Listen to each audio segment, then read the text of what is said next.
Bora lá, quero compartilhar com você uma palavra nessa noite e vamos orar, pedir ao Senhor que nos abençoe. Pai, abençoa a Tua palavra, Senhor, nessa noite, que possamos, Senhor, ser ministrados por Ti, pelo Teu Espírito. Fala conosco, instrui-nos, Senhor, nessa noite, que possamos ouvir de Ti e sermos ministrados por Ti, em nome de Jesus, amém. Amém. Abra sua Bíblia comigo no livro de Neemias, e se porventura você está no seu aplicativo no celular, é mais fácil, que aí você procura lá, clica e já era. Mas se você está na Bíblia e está folhando para lá e para cá, daqui para lá e de lá para cá, volta um pouquinho de Salmos para trás, assim, dá de ré nos Salmos que você vai encontrar aí, o livro de Neemias.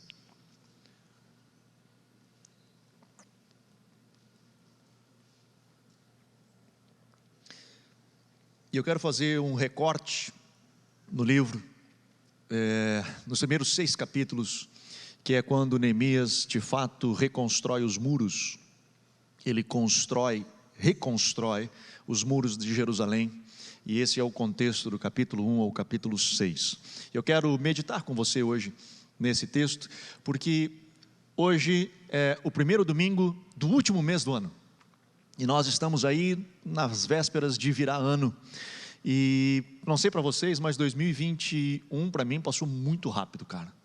2020 foi mais devagar, eu acho, do que 2021, até porque 2020 a gente viveu de 15 em 15 dias, né? A gente tem 15 dias para viver, aí daqui a pouco tem mais 15 dias agora para viver, e mais 15 dias, e agora as crianças ficam em casa 15 dias, não precisa ir na escola, e agora? Mais 15, e mais 15, e estava aí até esses dias, né? Então a gente foi vivendo de 15 em 15, demorou um pouco mais para passar. Mas esse ano voou, cara, esse ano voou, e alguns tiveram bons empreendimentos, outros avançaram, outros tiveram dificuldades, outros passaram por problemas. Nós tivemos aí uma gama de pessoas, né, de 0 a 100, vivendo alguns um pé no fundo a 100, e outros tendo tremendas dificuldades, mas o fato é que estamos virando ano. E nessa virada de ano, sempre acontece isso, nós renovamos as nossas expectativas, nós renovamos as nossas esperanças.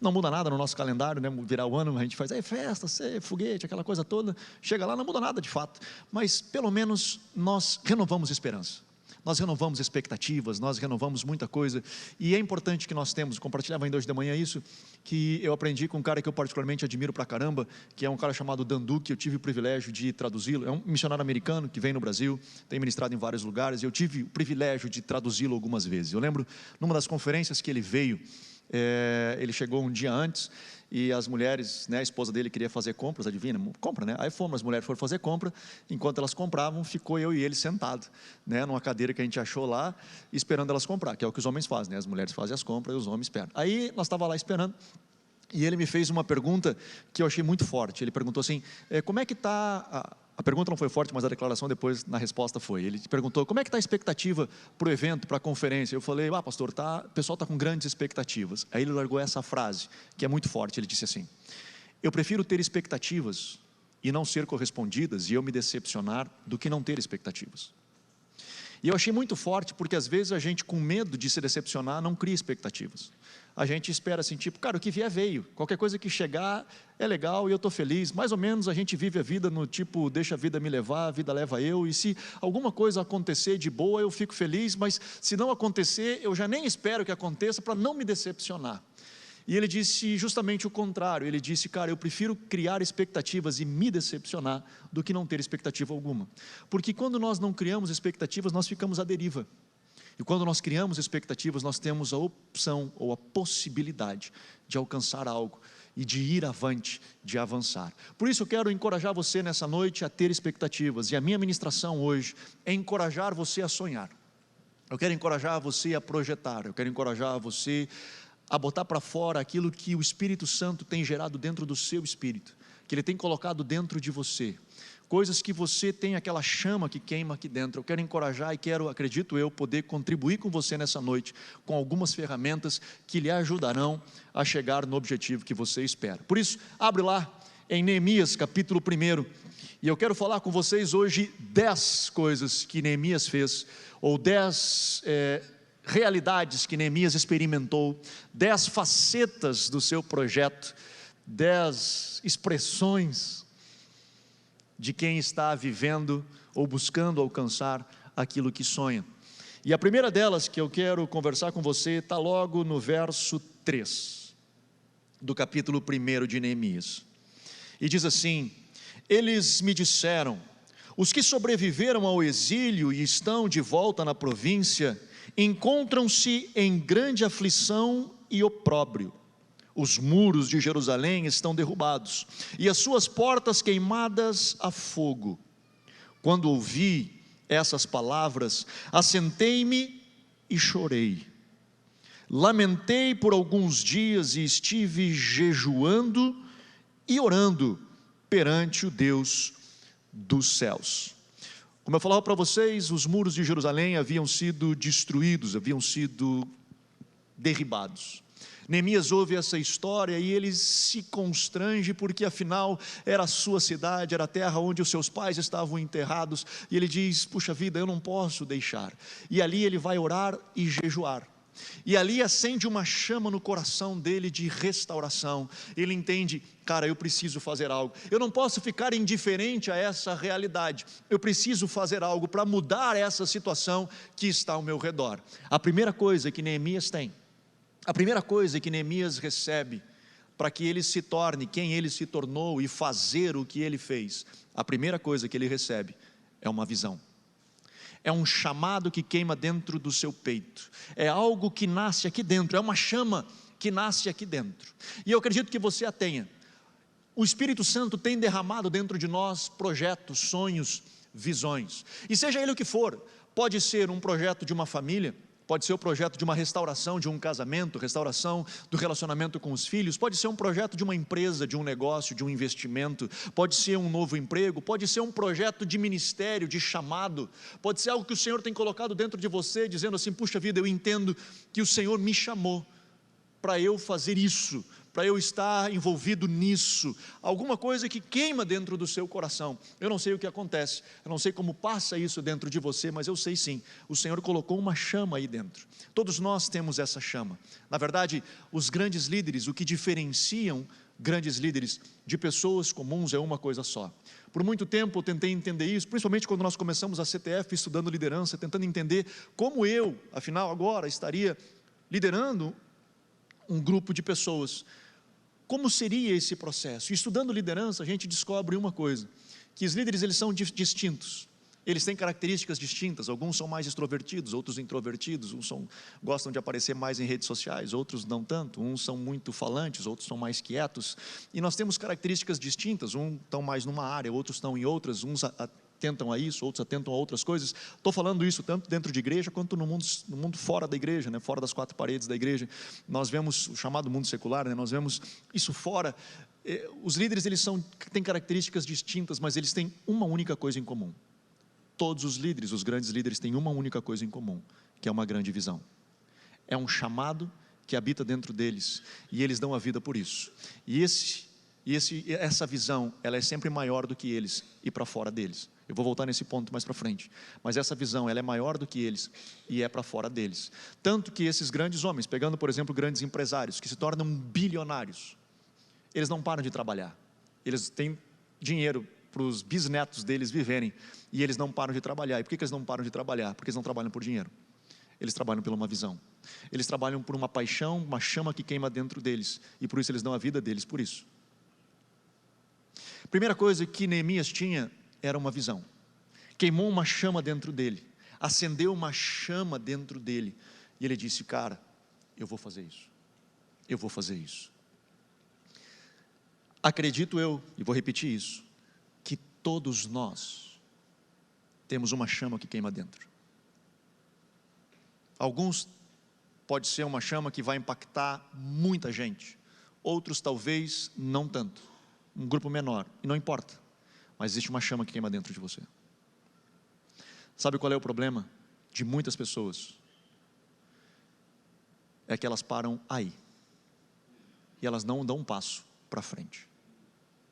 E muitas pessoas vivem uma vida inteira com uma chama, e elas morrem com essa chama. E por isso que se diz que o cemitério é o lugar onde mais se tem sonhos. que morreram com pessoas e que nunca vieram a se realizar, porque elas têm a chama, elas vivem a chama, elas sonham com a chama, mas elas não dão o próximo passo. E é disso que eu quero conversar com você hoje. Talvez você tenha essa chama e toda vez que vira ano você renova a sua expectativa. Agora vai, agora vai, agora vai, agora vai.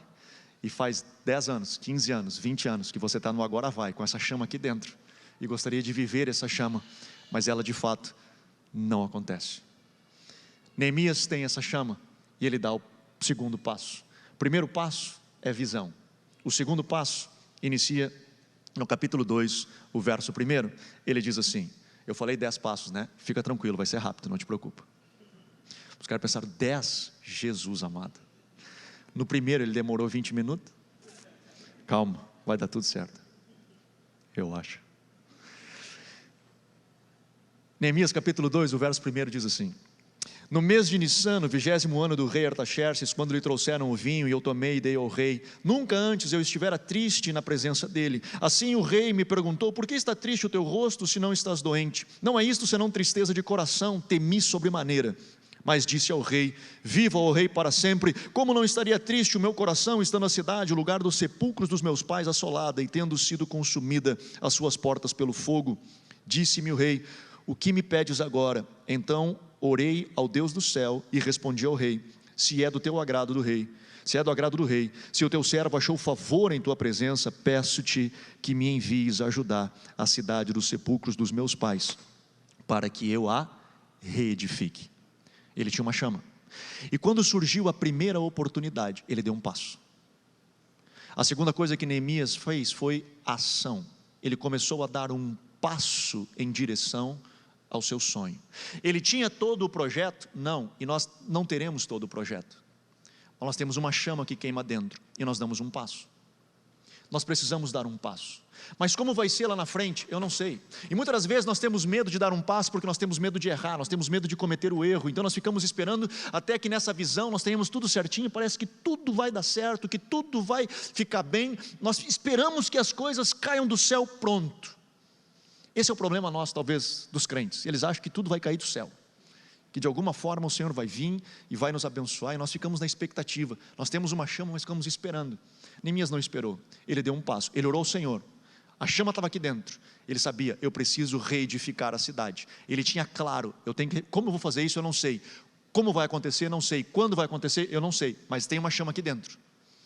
E a primeira oportunidade que ele teve, ele deu um passo. Lembra de Josué? Estava lá no calabouço, ele tinha uma palavra, que ele teve uma visão um dia, uma chama que queimou dentro dele, que ele viu que ele estava, e pessoas se prostravam diante dele, ele viu que o Senhor o colocaria em posição de destaque, ele sabia que o Senhor o colocaria nesse lugar, ele não sabia quando, nem como, e agora ele estava num calabouço, ele estava lá, teoricamente no lugar mais longe do seu sonho, porque disseram que ele um dia seria rei, e agora ele estava no calabouço. O que a gente não se deu conta é que ele estava embaixo, o trono era logo lá em cima, e Deus foi conduzindo os seus caminhos, o colocou lá embaixo. E quando ele interpreta o sonho, e que ele diz, tu vais ser restaurado, lembra da história, não vou entrar no aspecto, mas ele diz, em 3 dias tu serás restaurado. E quando o sonho se completar, ele disse, lembra-te de mim. Ele teve uma oportunidade, ele tinha uma chama que queimava dentro dele, ele não esqueceu da chama que queimava dentro dele. Na primeira oportunidade que ele teve, lembra-te de mim quando tu estiveres diante do rei. Passaram-se anos, até que aconteceu, mas ele tomou a sua posição, ele deu um passo.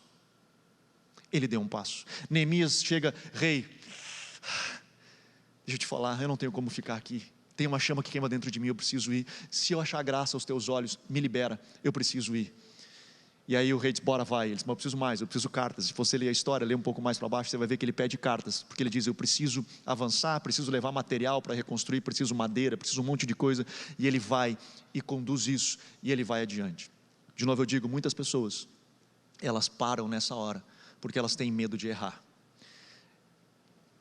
Um dia eu estava numa reunião de jovens empresários, então vocês se deram conta que faz tempo. O governador da época era o Antônio Brito, faz tempo. Eu era jovem, né? Tu não era nascida ainda, Ana? Não era. E aí ele disse o seguinte para aquele grupo de jovens empresários, eu era um menino, devia ter uns 2 anos, acho. Não era verdade. Eu tinha 20 alguma coisa, mas eu tinha 20 anos, acho, sei lá. Mas ele disse o seguinte, falando para aqueles jovens, ele disse assim: jovens, não tenham medo de errar, mas não cometam o erro de não tentar. Eu nunca mais me esqueci essa frase. Ele olhou para aqueles jovens, para nós, e disse: não tenham medo de errar, mas não cometam o erro de não tentar. Nós precisamos tentar. Tá, mas se der errado, volta. Eu falo isso para os meus filhos toda hora. Vai, e se der errado, volta. E preciso dizer outra coisa, algumas vezes vai dar errado, porque faz parte do processo. Vai dar errado. Se der errado, volta. Comece de novo. Mas não tenha medo de avançar, não tenha medo de dar passo, tenha a chama que queima no peito, bora, começa a dar passos. Neemias começa a dar um passo. Segunda coisa que ele tem, ação. Primeira, visão. Segunda coisa, ação. Terceira coisa, verso 12. Verso 11. Cheguei a Jerusalém e depois de 3 dias ali, parti de noite e uns poucos homens comigo. Preste atenção. Não declarei a ninguém o que o meu Deus me tinha posto no coração para fazer em Jerusalém. Não havia comigo animal algum, senão o que eu montava. Terceira coisa que Neemias faz, ele não sai contando para todo mundo aquilo que ele tinha no seu coração. Ele não sai contando para todo mundo a chama que estava dentro dele. Ele não sai contando para todo mundo.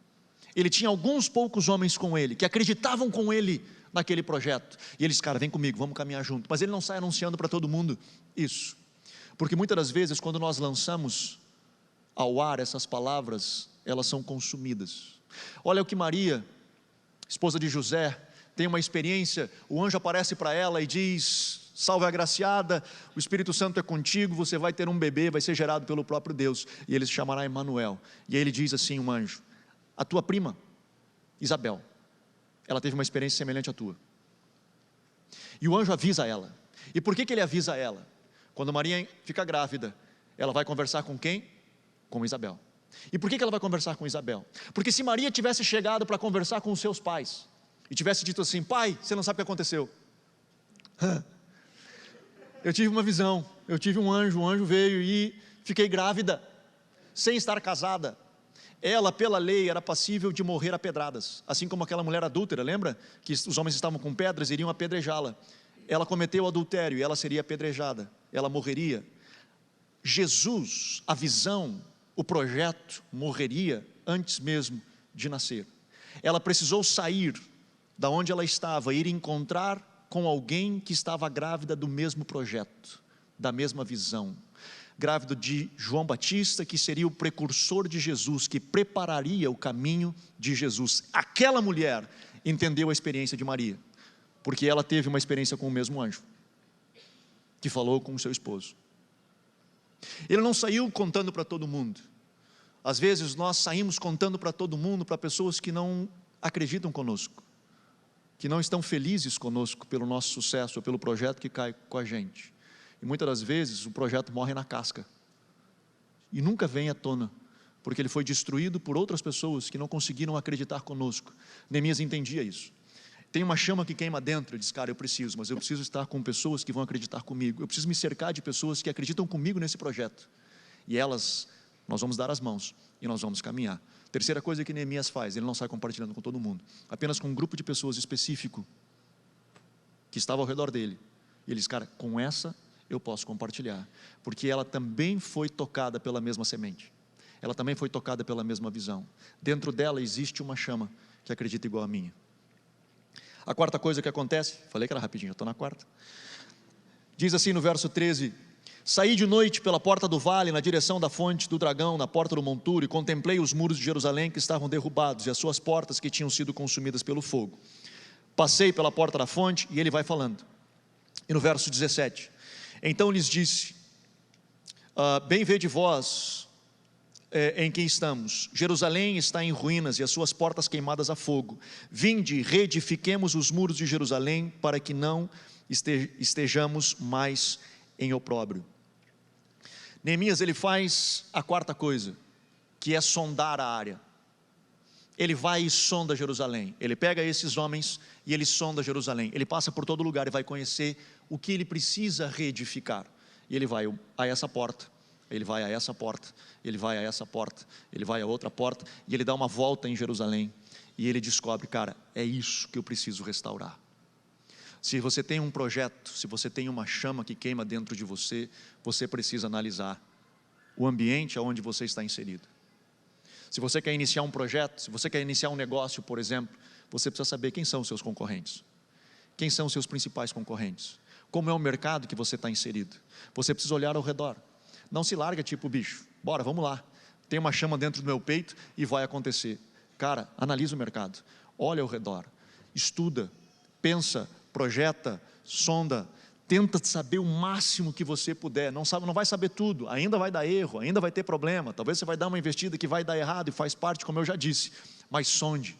Cara, eu tenho um ministério, tem algo que eu quero, que quero avançar, quero ir adiante. Bora lá no seu ministério, estude.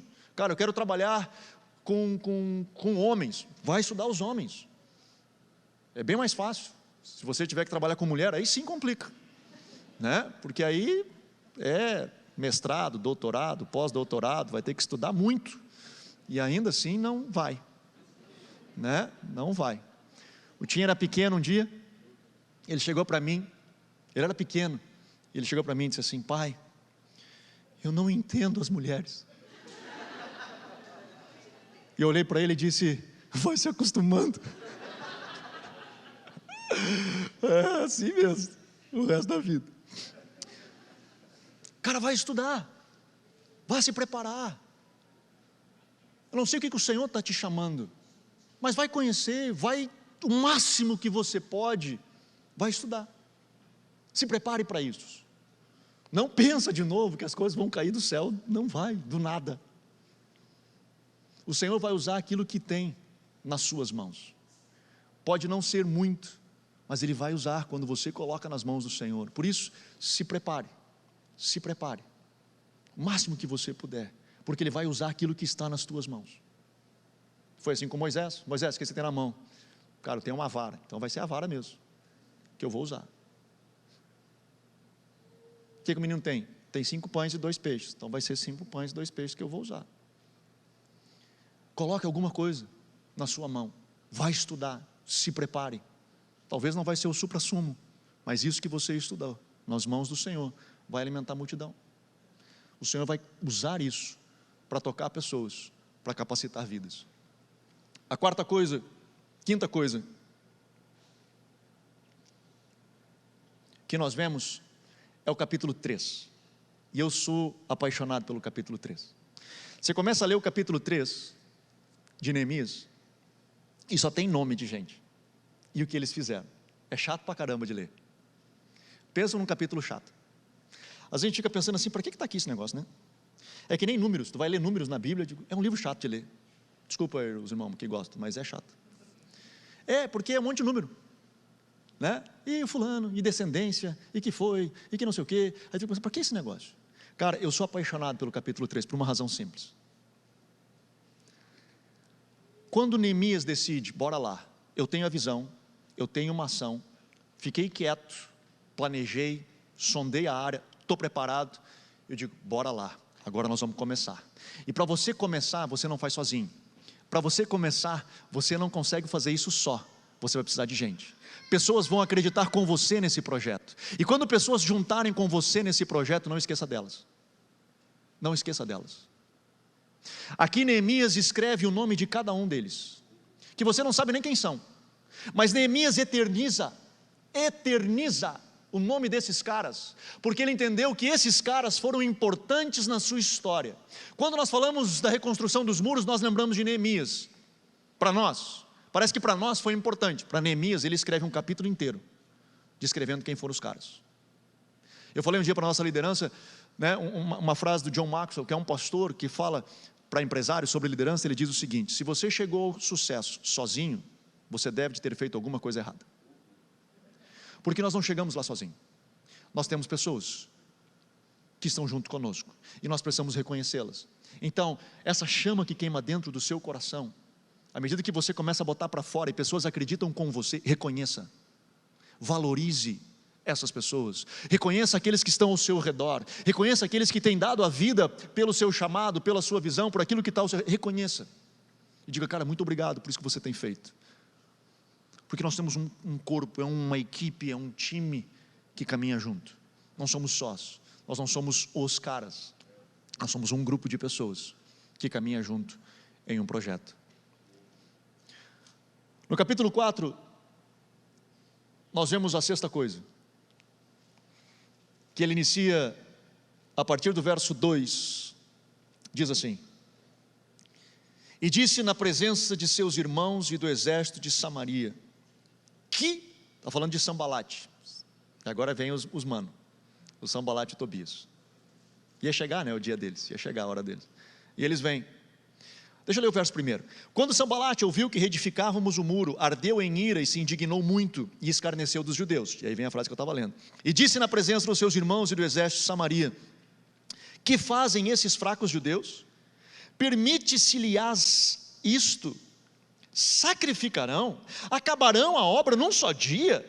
Vivificarão dos montões de pó as pedras que foram queimadas?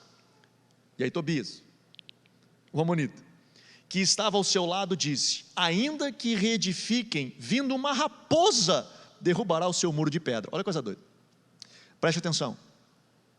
Depois que tem a chama aqui dentro, a visão de um projeto que você acredita que o Senhor colocou no seu coração, porque o Senhor constrói a sua vida ao longo de uma jornada, Ele vai construindo o chamado, talvez você nem perceba, mas Ele vai construindo na sua vida, e coisas que você gosta, o Senhor vai colocando lá atrás, experiências que você teve, construindo na sua vida, para você completar o seu chamado, aquilo que o Senhor lhe deu. Você começa a dar um passo para isso, não fica parado esperando do céu, começa a dar um passo, cuida para não abrir para todo mundo, sonda, estuda, se prepara para isso, você realmente se prepara para isso. Falava ainda com os pastores, o Tim também acho que ministrou aqui para os jovens, quando a gente fala de que a gente diz: aquele cara lá teve sorte, né? Teve sorte.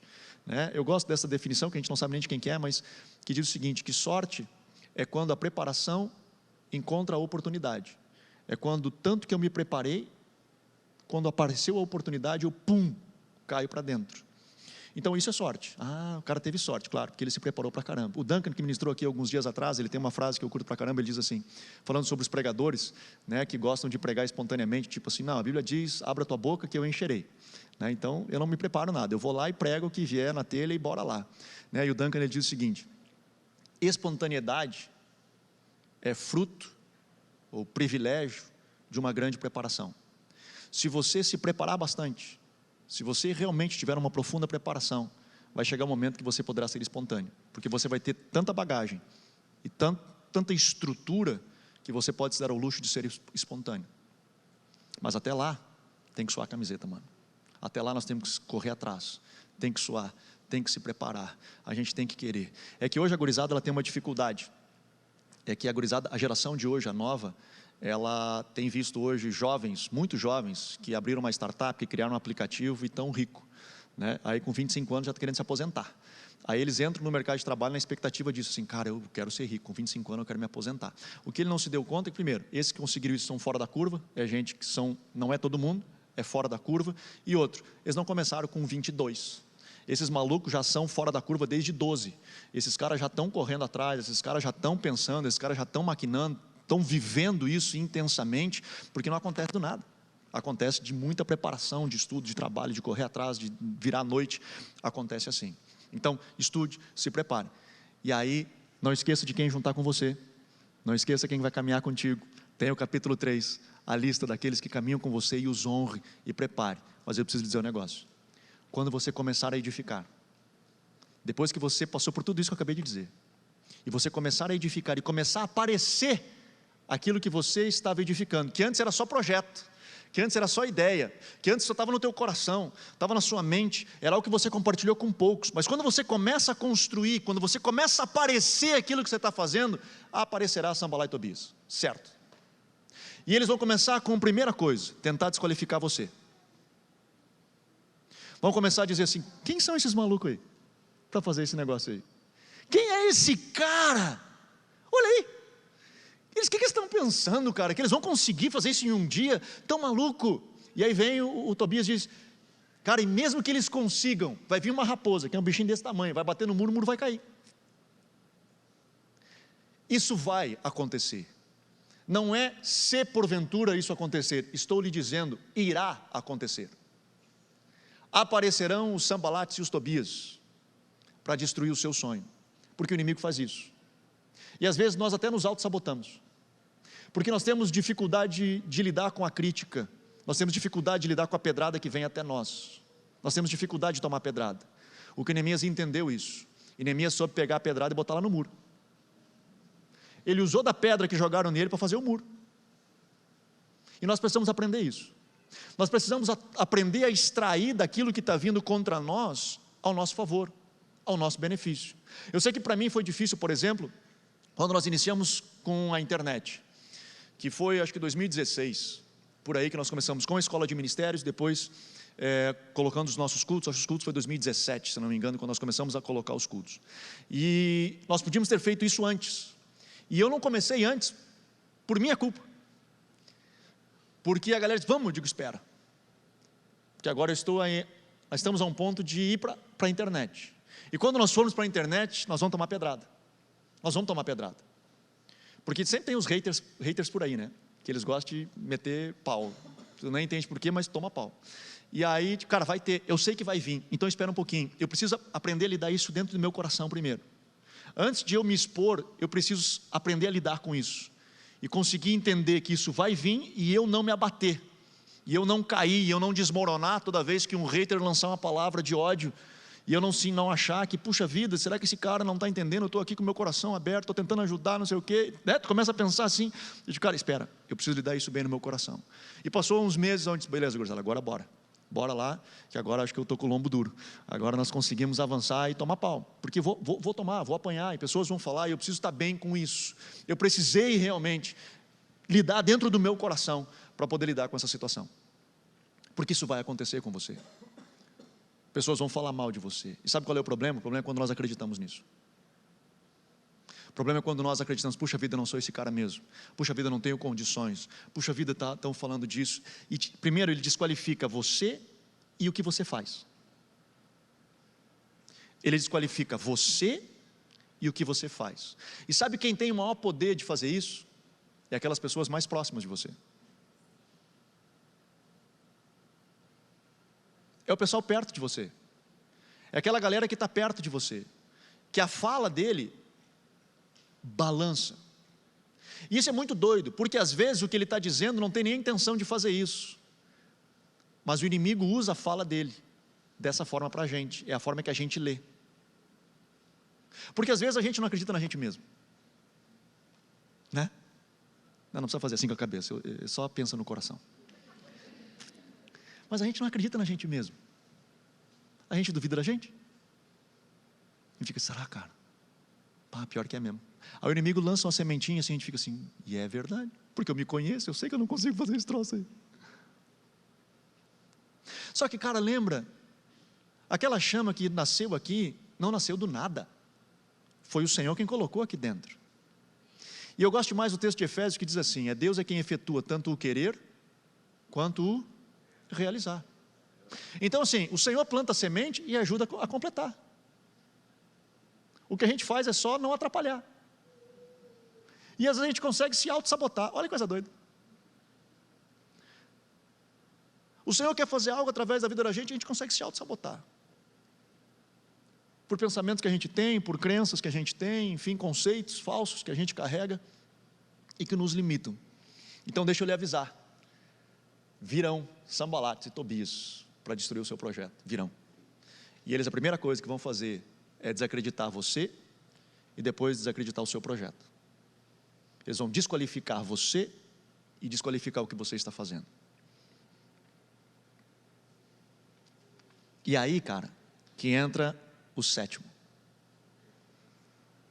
Verso 17 diz assim: que edificavam o muro, os carregadores que levavam as cargas, cada um com uma das mãos fazia a obra e com a outra segurava uma arma.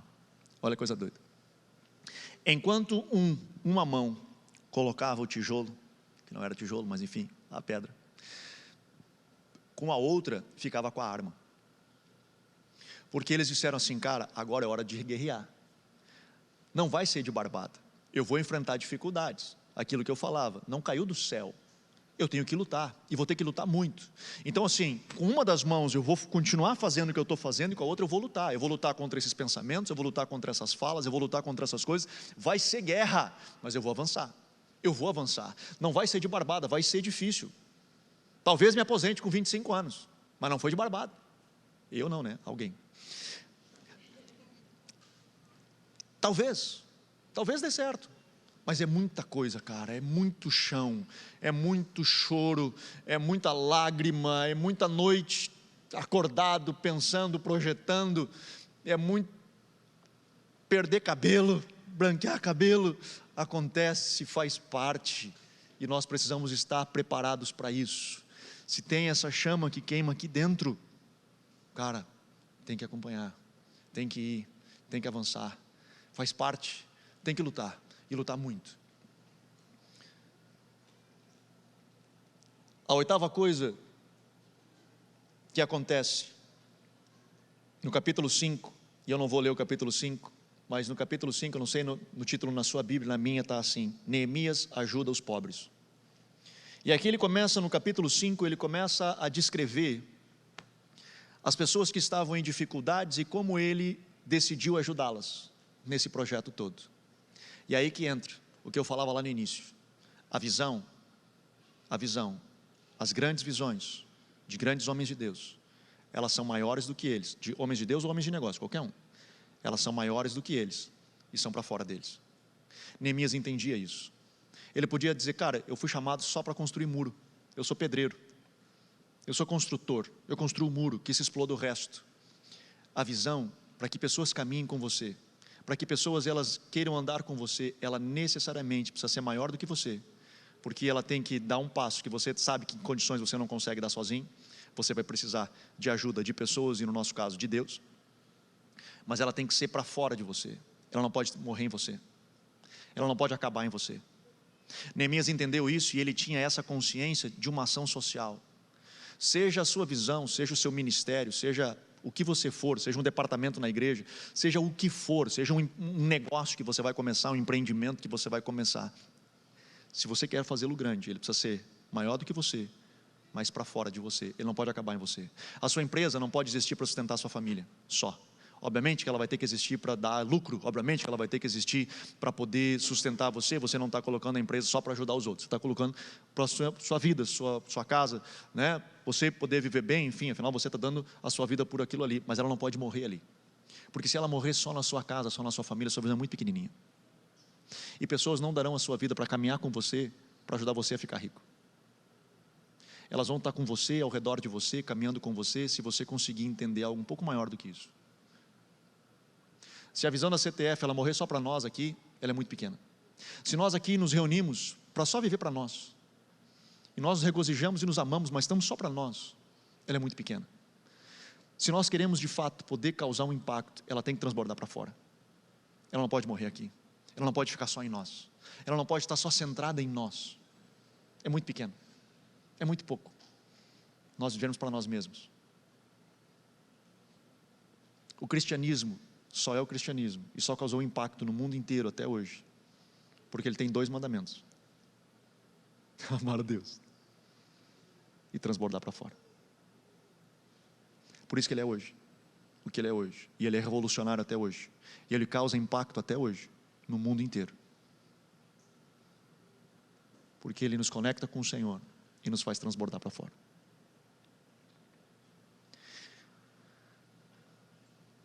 O 9, aí eu falei que era rápido. O 9, capítulo 6. Quando o muro está quase pronto, Neemias enfrenta outro obstáculo.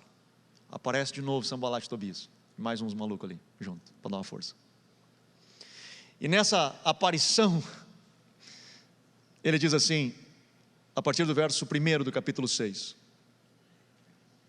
Ouvindo Sanbalat, Tobias, Gesem, o árabe e o resto dos nossos inimigos, que eu tinha reedificado o muro e que nele já não havia brecha alguma, embora até esse tempo não tinha posto as portas nos portais, Sanbalat e Gesem mandam dizer-me: vem, encontre-nos numa das aldeias na planície de Ono. Porém tentavam fazer-me mal, de modo que lhes enviei um mensageiro com esta resposta: estou fazendo uma grande obra e não poderei descer. Eu curto demais essa frase. Por que cessaria a obra, enquanto eu a deixasse e fosse ter convosco? E aí ele mostra no verso 6 o foco que eles queriam dar nisso.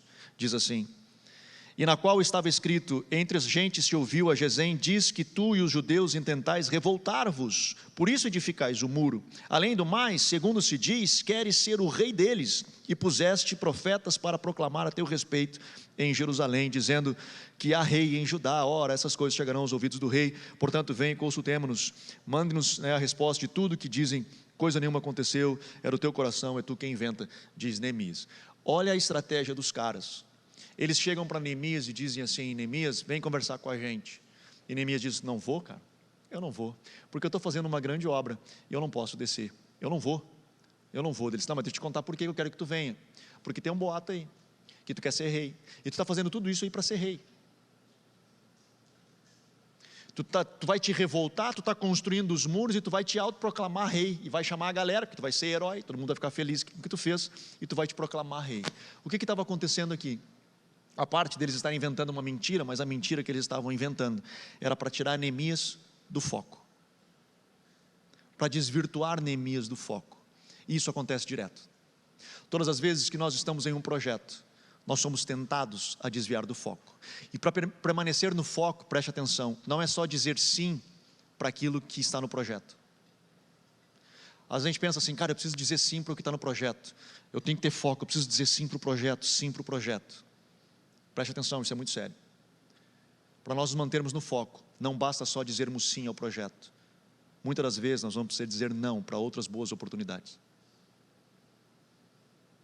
Mesmo que sejam boas oportunidades, mas se elas me tirarão do foco, eu preciso saber dizer não, para poder ficar focado. Neemias disse: cara, eu tenho um projeto, e esse é o projeto, eu não posso sair dele. Eu tenho um objetivo aqui, eu preciso avançar. Então agora eu não vou sair, eu não posso descer, porque se eu descer, eu não posso parar, está quase lá, falta só as portas, falta só os portões, nos portais, falta só botar as portas, os muros estão edificados, faltam só as portas, já tinha trazido as madeiras, falta só colocar, eu não posso parar. Meu irmão, preste atenção, além de tentar desqualificar, tentarão lhe tirar o foco, coisas surgirão ao seu redor, e algumas delas é só cortina de fumaça, mas outras delas são boas oportunidades, e você precisa saber para onde você está indo, se é o momento de dizer sim para aquilo, ou talvez aquilo vai lhe tirar o foco, e aí você vai ter que dizer não para uma boa oportunidade, para você manter o foco daquilo que você está fazendo. E aí vem o 10º e último, que para mim é sensacional. Ele diz assim, no capítulo 6, no verso 16, diz assim: e quando todos os nossos inimigos ouviram isto, que eles tinham acabado, né? Os muros e as portas, todos os gentios que havia em redor de nós temeram e abateram-se muito em seu próprio conceito. Por quê? Porque reconheceram que tínhamos feito esta obra com a ajuda do nosso Deus. Quando nós alcançamos o projeto, quando nós alcançamos o alvo, quando nós completamos a chama que queima aqui dentro, e você olha e diz: caramba, fizemos, está aí, deu certo, nós alcançamos. Seja a restauração da sua casa, seja a restauração da sua família, seja o seu filho voltar para casa, seja a reconciliação com o seu esposo, seja o seu ministério, seja o seu departamento, seja um novo negócio, seja o que for. Quando você completar e olhar e dizer: cara, chegamos lá, o que fica disso necessariamente tem que ser: cara, Deus está nesse negócio. Se não fosse Deus, eles só conseguiram porque foi Deus. Deus quem estendeu a mão, foi Deus quem abençoou, foi Deus quem tocou, foi Deus quem moveu. É Deus.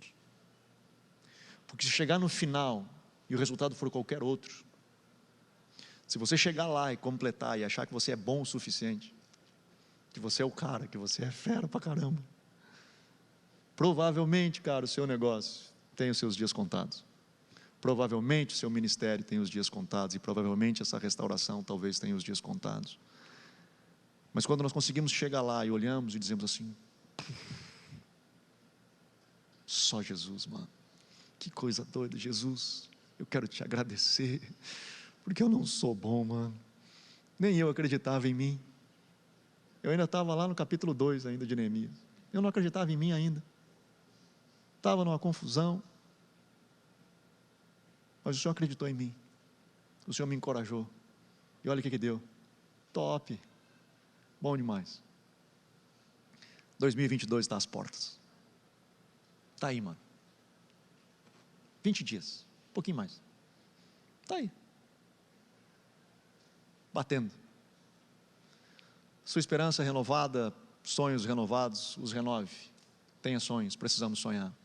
Precisamos sonhar. Ao longo dessa pandemia, tentaram nos matar os sonhos, né? Tentar acabar com os nossos sonhos, mas o Senhor é um Deus que projeta em nós, Ele que semeia esses sonhos no nosso coração. Precisamos voltar a sonhar. E não só sonhar. Não pare no primeiro passo. Como eu falei, tem um monte de gente que fica parado no primeiro passo. Feliz da vida, emocionada, que tem uma chama dentro, mas não dá nenhum passo adiante disso. Dê um passo adiante disso. Pode errar, pode dar problema, mas vai. Se der errado, volta, mas dê um passo.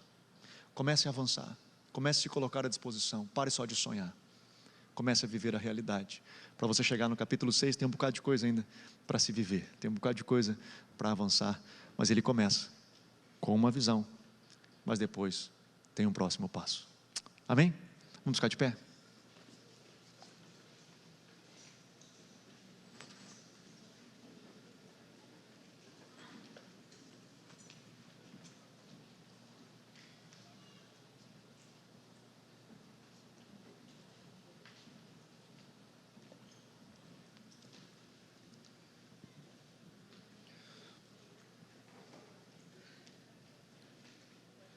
Eu sei que essa é uma ministração um pouquinho diferente do que eu comumente faço,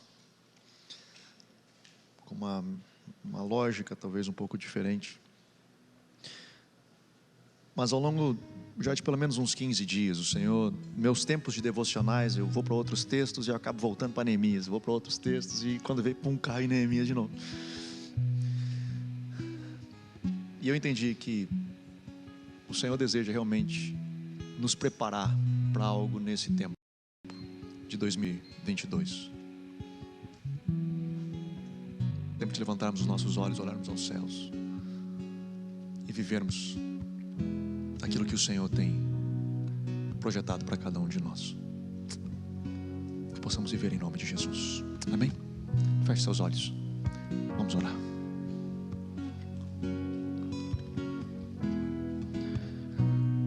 Aleluia.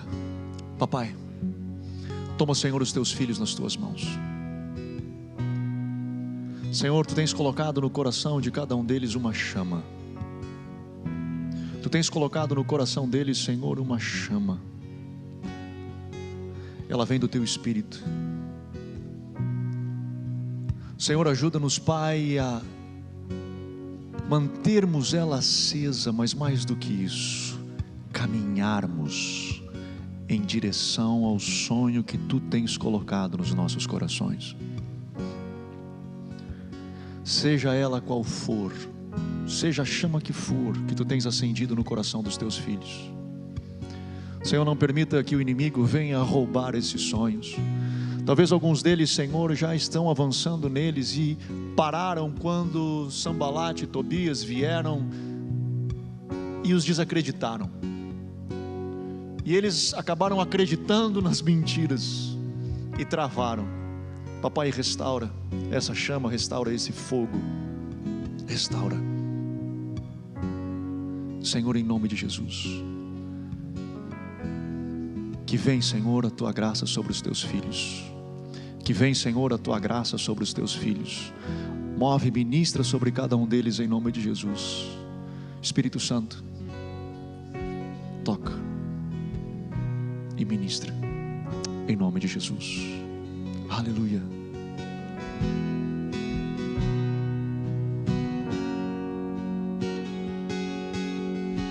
Aqueça meu coração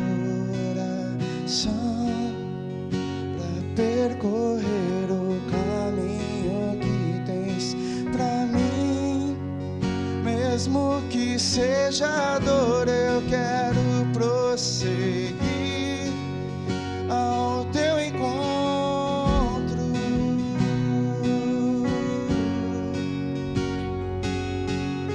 A cada passo eu digo sim, eu seguirei após a ti, negando a mim. Eu tomarei a minha cruz e seguirei ao teu encontro.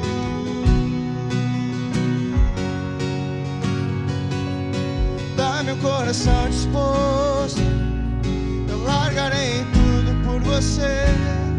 Só quero estar contigo, Jesus. Só quero estar contigo, Jesus. Eu não quero prata nem ouro, eu só quero te conhecer. Só quero estar contigo, Jesus. Só quero estar contigo, Jesus. Dá-me um coração disposto, largarei tudo por você. Só quero estar contigo, Jesus. Só quero estar contigo, Jesus. Eu não quero prata nem ouro, eu só quero te conhecer. Só quero estar contigo, Jesus. Só quero estar contigo, Jesus. Basta um dia longe de você e eu já não sou mais o mesmo. Basta um dia longe de você e eu já não me reconheço. Dá-me fome e sede para cada dia te conhecer mais.